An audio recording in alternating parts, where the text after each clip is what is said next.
우리 토요 아침 예배마다 아브라함을 중심으로 창세기를 강해하고 있습니다. 하나님은 아브라함에게 자녀를 약속하셨죠.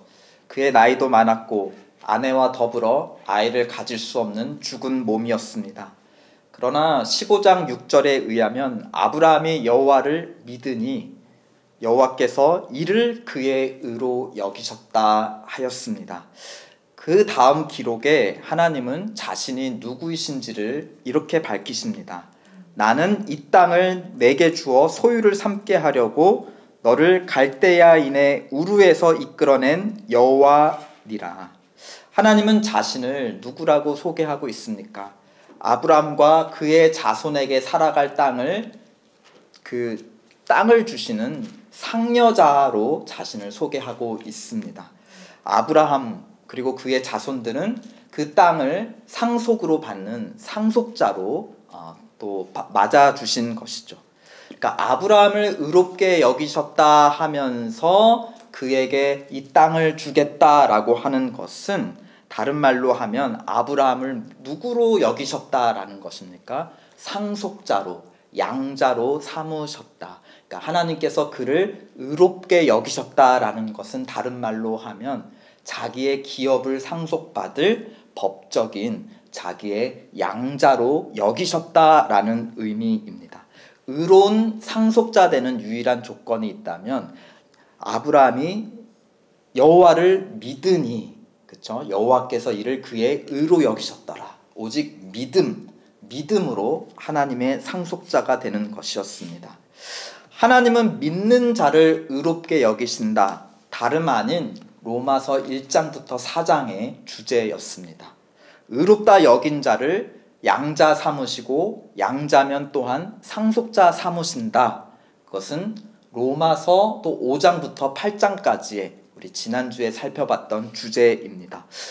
그러면 창세기의 아브라함과 하나님과의 관계가 이제 로마서에서 말하는 우리와 하나님과의 관계와 굉장히 비슷한 용어와 주제로 서로 겹치고 있는 것을 우리는 발견하게 됩니다.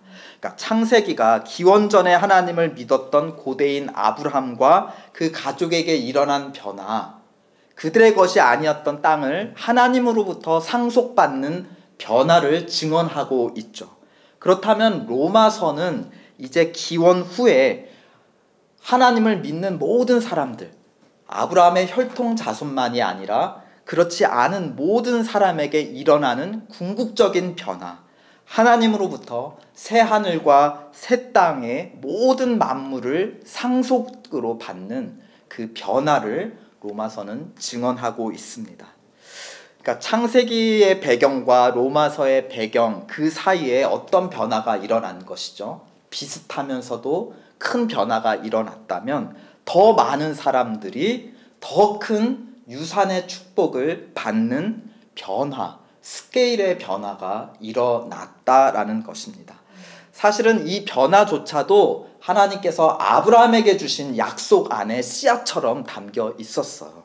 창세기 12장 3절 땅의 모든 족속이 너로 말미암아 복을 얻으리라. 그러니까 하나님은 이 약속을 지금 신실하게 지켜오셨고 하나님이 이 약속을 신실하게 이루어 주셨다라는 것을 증언하는 것이 바로 로마서. 그러니까 로마서의 밑바탕에 무슨 이야기가 깔려 있는 것입니까? 아브라함의 이야기, 창세기의 이야기, 그리고 아브라함의 자손들이 구약을 거쳐서 어떻게 예수께서 이 땅에 오셨고 예수로 말미암아 아브라함의 자손이 아닌 많은 사람들이 믿음으로 하나님의 상속자가 되었는지를 증언하는 것. 그것이 바로 로마서라는 것입니다. 이 약속의 점진적인 성취, 그러니까 창세기와 로마서를 이어주는 끈, 구약과 신약을 하나의 성경으로 묶어주는 이 끈이 있습니다. 이 끈을 사도 바울은 로마서 1장부터 4장까지는 하나님의 의의 관점으로 이것을 이었고 5장부터 8장까지는 우리를 양자 삼으시는 무엇으로도 끊을 수 없는 하나님의 사랑의 관점으로 이것을 이해시켜 주었습니다. 오늘 9장부터 11장까지의 세 번째 단락에서 바울은 비슷하지만 또 다른 새로운 그 끈을 우리에게 소개시켜주고 있습니다. 그것은 바로 로마서의 세 번째 주제이기도 한데요. 바로 하나님의 긍휼이라는 것입니다. 우리 11장 30절 한번 다 함께 읽어보실까요? 시작. 너희가 전에는 하나님께 순종하지 아니하더니 이스라엘이 순종하지 아니함으로 이제 긍휼을 입었는지라. 이제 긍휼을 입었다. 여기서 너희라고 하는 것은 바울의 편지를 받았던 1세기의 로마의 성도들입니다. 그런데 특별히 아브라함의 자손, 그러니까 이스라엘 사람들이 아니라 혹은 유대인들이 아니라 자손이 아니었던 외인들, 이방인 성도들을 가리키고 있습니다. 아브라함의 자손도 아니고 또 하나님을 모르고 순종하지 않았으면서도 이제는 하나님으로부터 의롭다 인정받고 양자된 비밀이 무엇이냐? 30절에 의하면 이제 긍휼을 입었기 때문이다 입니다. 긍휼. 긍휼이란 불순종에 대한 대가로 마땅히 받을 정죄를 받지 않는, 어떻게 보면 마이너스, 삭감시켜주는 마이너스의 은혜가 긍휼입니다. 왜 그런가? 하나님의 친아들 그리스도께서 그 정죄를 십자가에서 대신 받아주셨기 때문이다. 로마서 8장 1절이 이렇게 증거하죠. 그러므로 이제 그리스도 예수 안에 있는 자에게는 결코 정죄함이 없다. 원래 받았어야 되는데 받지 않는 것, 탕감해주는 것, 그것이 바로 긍휼, 마이너스의 은혜입니다. 은혜의 또 다른 양면이 있다면 자비. 그러니까 아까는 마이너스 은혜였으니까 자비는 어떻게 보면 플러스의 은혜로 이해해 볼 수 있어요. 긍휼과 반대로 받을 수 없는 좋은 것을 받을 자격이 없는데 받은 은혜, 그러니까 플러스의 은혜, 자비입니다. 무엇이죠? 친아들 예수 그리스도와 더불어서 함께 양자된 은혜. 그래서 양자이면 또한 상속자, 하나님의 나라를 상속받는 것, 새하늘과 새 땅 만물을 다스리는 권세자가 되는 것, 그것이 플러스의 은혜, 자비입니다. 로마서 8장 15절 양자의 영을 받았으므로, 우리가 받았으므로, 정죄는 받지 않고 양자의 영, 성령은 받았으므로 우리가 하나님 아버지를 향해 아바, 아버지라고 부를 수 있게 되었다. 그러니까 마이너스의 은혜인 긍휼도 플러스의 은혜인 자비도 결국은 누구와 관련이 있고 누구를 통해 하나입니까? 예수 그리스도께서 대속해 주셨고 예수 그리스도와 함께 받은 것이므로 다 예수 그리스도와 관련되며 그 안에서 사실은 하나라는 것입니다. 오늘 본문은 사람들의 유대인이나 이방인이나 상관없이 하나님께 불순종했다는 것을 강조하는 맥락에서 마이너스의 은혜, 긍휼을 강조하고 있습니다. 그렇지만 사실은 긍휼이 있다라는 것에는 그 뒤에 말하지 않아도 자비가 항상 함께 따라오는 것, 예수 그리스도와 함께 따라오는 것을 우리는 알고 있어야 할 것입니다. 은혜, 마이너스 은혜, 긍휼을 강조했다라는 것은 다른 말로 그리스도 예수의 십자가 때문에 너희가 긍휼을 얻었다라는 것을 강조하고 있습니다. 그런데 30절에 보면 하나님의 긍휼이 전에는 불순종했던 이방인들에게도 정죄받지 않는 은혜로 임했는데 30절에 보면 누구 때문에 무엇을 통해서 받지 않았다 하였습니까? 너희가 전에는 하나님께 순종하지 아니하더니 무엇 때문에? 이스라엘이 순종하지 아니함으로. 앞에서는 그리스도 예수의 대속 때문에 긍휼을 입었다 했는데 30절에서는 다른 표현으로 이스라엘 자손, 아브라함의 자손들이 순종하지 않았기 때문에 긍휼을 받았다. 그렇다면 그리스도의 십자가 대속과 대신 죽으심과 이스라엘의 불순종은 어떤 거죠? 서로 연관이 되어 있고 그 연결성 속에서 우리가 은혜를 이방인들이 받게 되었다라는 것입니다. 이스라엘은 바로 그리스도 예수를 십자가에 매달은 장본인들이었죠. 그러니까 저자 바울은 그 행위를 하나님을 향한 불순종이고 그것 통해서 하나님의 긍휼이 오히려 이방인들에게 임했다라는 것입니다. 이스라엘은 아브라함의 자손들이었습니다. 조상 아브라함을 통해 먼저 하나님을 알게 되었고 자기 땅도 아닌 오늘날 이스라엘의 땅을 상속받은 선택받고 축복받은 민족이었죠. 그러나 그들은 점점 하나님께 불순종했습니다. 하나님의 뜻을 전달하는 선지자들을 핍박했죠. 우리 예수님의 비유에 의하면 주인께서 포도밭에 자기 종을 보내어서 당연히 받으셔야 될 것을 요구하셨는데 그 포도원의 일꾼들이 어떻게 했다 하였습니까? 주인이 보낸 종들을 다 죽였다. 그리고 포도원을 자기 것인 양 점령하고 불법 점령하고 맘대로 사용하기 시작했다. 그래서 끝에 그 주인이 결국 누구를 보냅니까? 자기 아들을 보내죠. 그런데 그 포도원 일꾼들은 어떻게 합니까? 그 아들마저도 죽이고 포도원을 자기 것으로 삼았다라는 것입니다. 예수님의 십자가 사건을 우리에게 말하는 것이죠. 마지막에 아브라함의 자손으로 이 땅에 보내주신 하나님의 친아들 예수 그리스도마저 그들은 거절했다는 것입니다. 이스라엘 사람들이 하나님의 아들을 십자가에 못 박으라고 고함쳤다면 그 자리에 이방인 로마인들이 예수님을 십자가에 못 박았습니다.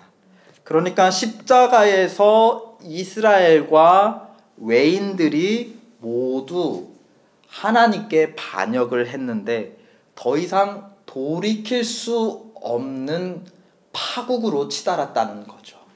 왜냐하면 하나님 자신이시고 하나님의 상속자된 그 아들을 죽였다라는 것은 하나님과 그 관계가 끝장이 났다라는 것을 의미하기 때문입니다.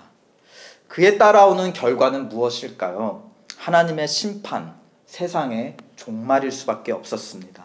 그런데 하나님의 심판이 온 것이 아니라 도리어 무엇이 왔다라고 30절에 기록하고 있습니까? 그리고 그것을 통해서 아브라함에게 주신 모든 민족이 너로 말미암아 복을 얻을 것이라 그 약속이 마침내 이방인들에게도 성취되기 시작했다는 것입니까? 도리어 하나님의 심판이 아니라 심판을 면하게 하는 긍휼이 찾아왔다라는 것입니다. 32절 한번 다 함께 읽어보실까요? 하나님이 모든 사람을 순종하지 아니하는 가운데 가두어 두심은 모든 사람에게 긍휼을 베풀려 하심이라. 제가 어릴 적 놀이 중에 한 가지 이제 남자 사이에서 하는 재밌는 놀이가 있었습니다. 이제 갖가지 슈퍼 히어로들의 이제 초능력을 가지고 서로 이제 공격하는 그런 놀이였는데요. 흉내를 내는 거죠. 뭐 울트라 파워 그러면 이제 쓰러지게 되고, 그러면 이제 거기서 이기려면 상대방은 더 큰 초능력을 이제 뭐 이렇게 하면서 발사를 하는 겁니다. 그러니까 상대가 강한 공격을 하면 할수록 나는 더 강한 공격으로 이제 반격을 해야 되죠. 근데 최고의 초능력은 혹시 무엇이었는지 기억나십니까? 아주 간단하지만 최고의 방어이자 공격 무기 있습니다. 바로 반사입니다. 반사. 뭐죠? 최고로 강한 공격을 해요. 반사하면 어떻게 되죠? 그 최고의 공격이 상대에게 다시 돌아갑니다. 그러니까 상대방은 아주 최고의 막강한 공격을 하면 할수록 자기가 당하는 것이에요. 우리 사람이 하나님을 향해 공격할 수 있는 최후의 공격, 최후의 무기, 최후의 반역이 무엇이었는가? 바로 하나님의 아들을 십자가에 달려 죽이는 일이었습니다. 그것만큼 하나님을 향한 최고의 최악의 반역은 없었던 것이에요. 그런데 하나님은 그것을 어떻게 하셨는가? 반사. 그런데 그들을 정죄하는 반사로 돌아간 것이 아니라 도리어 그들을 살리는 긍휼의 반사로 돌아왔다라는 것입니다. 죄가 더한 곳에 은혜가 넘치는 비밀이 바로 긍휼이죠. 그런데 그 죄가 가장 큰 곳에는 어떤 긍휼이 임했다라는 것입니까? 가장 큰 긍휼. 그러니까 긍휼은 참 아이러니한 거예요. 긍휼을 베풀기 위해서는 먼저 앞에 무엇이 있어야 됩니까? 죄가 있어야 되는 것이요. 그러니까 죄가 크면 클수록 하나님의 긍휼도 더 크게 반사가 되는데, 예수 그리스도 참 아들을 죽이신 가장 큰 공격 앞에, 인간의 공격 때문에 오히려 인간이 하나님에게 지게 되었고, 질 뿐만이 아니라 사로잡혀서 하나님의 자녀가 되는 역사가 일어났다라는 것입니다. 우리 태권도 배운 어린 아들이 아버지를 상대로 이제 도장에서 배운 거를 계속 이제 실험해보죠. 시도해보죠. 아버지를 상대로 공격하다가 최후 공격 일격을 한 후에 자기가 이제 쓰러지는 것입니다. 아버지가 반격했기 때문이 아니라 끄덕없는 몸으로 그냥 다 받아주었기 때문에. 그래서 아이는 공격하다 그만 지쳐서 도리어 아버지 품에 그냥 항복하고 안긴 바로 그런 모습이라는 것입니다. 이러한 긍휼의 신비, 죄가 클수록 더 커지는 긍휼의 신비. 그래서 마침내 가장 큰 죄, 하나님의 아들을 십자가에 못 박은 죄로 인해서 우리에게 임한 가장 큰 긍휼, 그 구원의 신비에 대해서 저자 바울은 33절에서 이렇게 외치는 것입니다.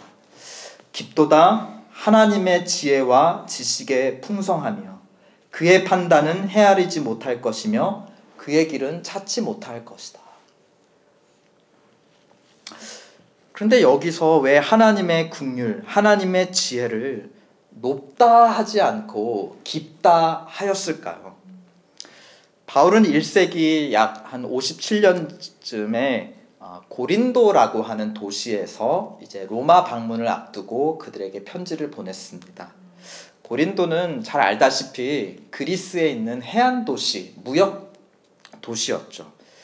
바울은 마치 저 그림 사진에 있는 것처럼 마치 해안 절벽 높은 곳에 올라갔다가 그 아래를 내려다보는 듯한 그 지중해의 깊은 바다를 내려다보는 것 같습니다. 그리고 감탄하는 것이죠. 하나님의 긍휼, 우리의 죄가 큰 곳에, 가장 깊은 곳에 오히려 하나님의 가장 깊은 긍휼이 임하는 이 신비가 이렇지 않은가라고 감탄하는 것입니다. 하나님을 대적하는 사람들의 반역은 십자가를 통해 어쩌면 최고조에 올라갔습니다. 마치 해안 절벽에 가장 높은 곳에 오르는 것처럼 하늘에 계신 하나님을 대적하기 위해서 올라가는 것 같았죠. 그러나 가장 높은 십자가에서 우리가 발견하는 하나님은 어디에 계시는 하나님이냐? 어떤 하나님이시냐? 우리의 높은 발 아래, 마치 저 절벽 아래, 저 아래 계시는 바다와 같이 깊은 하나님의 아버지, 깊은 긍휼의 하나님 아버지, 그 속을 헤아릴 길이 없는, 판단을 헤아리지 못할 하나님 아버지를 발견했다라는 것입니다. 그러면서 바울은 오히려 그의 발 아래에 있는 저 아래에 있는 바다와 같은 하나님을 높이고 찬양합니다. 36절, 이는 만물이 주에게서 나오고 주로 말미암아 주에게로 돌아감이라. 그에게 영광이 세세에 있을지어다. 높은 곳에 선 자가, 그 교만한 자가 도리어 낮아지고 그 발 아래에 계시는 패배한 것 같은 하나님께서, 그 긍휼의 하나님이 오히려 영광을 받으시는 어떻게 보면 이 세상이 뒤집어지는 역사가 일어납니다. 바로 세상의 종말이죠. 하나님이 세상을 심판하는 방식이고 새 창조를 시작하는 방식, 바로 그리스도 예수의 십자가 대속으로 우리의 공격을 꺾고 오히려 우리를 사로잡는 하나님의 구원의 섭리라는 것입니다. 이것은 어떻게 보면 물세례가 상징하는 바를 우리에게 보여줍니다. 로마서 6장 3절 4절 말씀, 무릇 그리스도 예수와 합하여 세례를 받는, 물세례를 받는 우리는 그의 죽으심과 합하여 세례를 받을 줄 알지 못하느냐. 그러므로 우리가 그의 죽으심과 합하여 세례를 받음으로 그와 함께 장사되었으니 이는 아버지의 영광으로 말미암아 그리스도를 죽은 자 가운데서 살리심과 같이 우리로 또한 새 생명 가운데 행하게 하려 함이라. 우리 로마서 9장부터 11장까지 바울의 관심은 자기 동족 이스라엘에게 있었습니다. 9장을 시작하는 1절과 2절을 보시면 나에게 큰 근심이 있고 마음에 그치지 않는 고통이 있다 하였는데 그것은 바로 자기의 동족 이스라엘 때문이었습니다. 또 10장 1절을 보면 형제들아 내 마음에 원하는 바와 하나님께 구하는 바는 이스라엘을 위함이니 곧 그들도 구원을 받게 하려 함이라 하고 자기의 심정을 고백했습니다. 오늘 본문에서도 계속 이스라엘을 향한 자기의 소원이 드러나는데요. 31절을 보십시오. 이와 같이 이 사람들이 순종하지 아니하니 내 동족 이스라엘이 아직까지 순종하지 아니하니 이는 너희에게 이방인 성도에게 베푸시는 긍휼로 이제 그들도 긍휼을 얻게 하려 하심이라. 하나님의 아들도 이스라엘 사람으로 아브라함의 자손으로 이 땅에 오셨고 또 하나님의 아들을 처음 영접한 사람들도 이스라엘 사람들이었습니다. 그런데 바울이 이 로마서를 쓸 때쯤 되면 초대교회 곳곳에 지중해 곳곳에 대다수의 성도들은 다 이방인들이 차지했습니다. 그것은 로마 교회도 비슷한 상황이었죠. 처음에 유대인 성도들을 통해서 세워진 교회였지만 이후에 바울이 로마서를 쓸 때쯤에는 이방인 성도들이 더 대다수를 차지하고 있었습니다. 반면에 이스라엘 사람들은 계속해서 그리스도 예수를 주로 그리스도로 믿기를 거절하면서 점점 하나님으로부터 멀어지고 있었습니다. 그리고 그 상황은 오늘날도 여전히 이어지고 있습니다. 믿지 않는 동족을 향한 안타까움을 넘어서 바울은 소망을 놓지 않고 있습니다. 그 이유는 자기 같은 이스라엘 사람도 율법의 행위로 의롭다함을 인정받으려 했던 자기 자신도 예수 그리스도와 함께 죽는 하나님의 긍휼을 통해 이제 예수 그리스도와 함께 살아난 그 상속자의 영광을 누리고 있기 때문입니다. 하나님을 전혀 몰랐던 이방인들도 그 긍휼의 바다에서 세례받는 것을, 그리고 일어나서 성령을 받고 하나님의 상속자 된 영광에 참여하는 것을 그는 친히 경험했기 때문입니다. 그렇다면 그 크신 깊은 헤아릴 수 없는 하나님의 긍휼이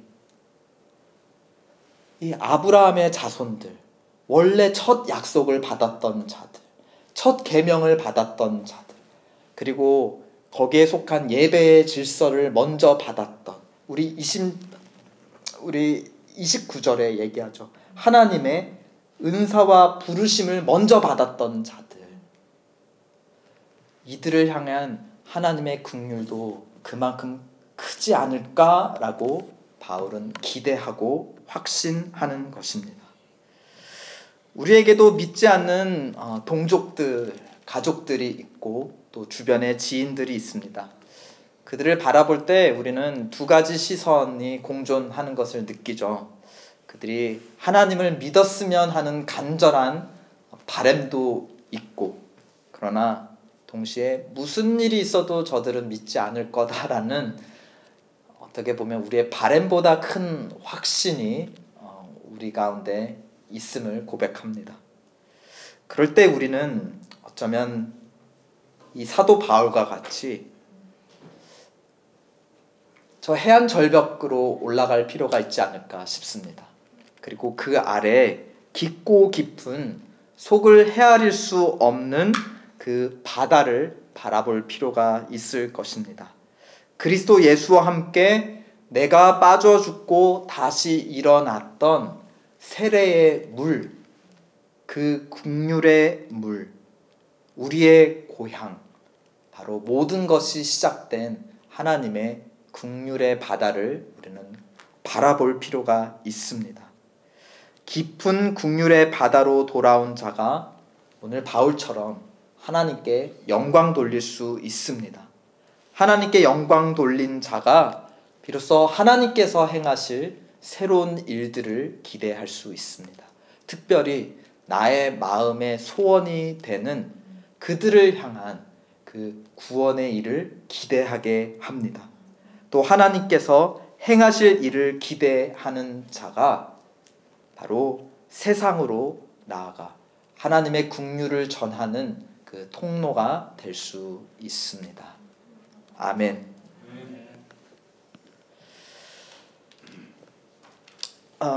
여러분들은 그 어떻게 내가 세례 받게 되었는지 한번 그 시간들 한번 기억해 보는 것 좋을 것 같습니다.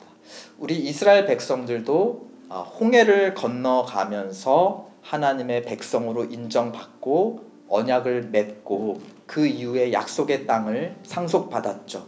이것을 두고 바울은 고린도서에서 그들이 세례를 받았다 하였습니다. 우리의 홍해, 우리의 세례물은 바로 예수 그리스도, 그분이 우리의 긍휼의 바다, 모든 것이 끝나고 새로운 것이 시작된 하나님의 긍휼의 바다입니다. 그 바다를 바울은 깊이가 헤아릴 수 없는 그 깊이를 보며 그 깊은 속에 자기의 동족 이방인들도 담구어지기를 그는 확신하고 바랄 수 있는 소망이 생겼다라는 것입니다. 우리도 하나님의 긍휼의 바다, 그 크신 하나님의 깊으신 긍휼을 체험할 때 비로소 우리 마음에 소망이 샘솟을 수 있습니다. 우리 다 함께 그 하나님의 긍휼의 바다로 갑시다. 그리고 거기서 하나님께 행하실, 주가 일하실 것을 함께 기대합시다. 시간 함께 찬송 부르겠습니다.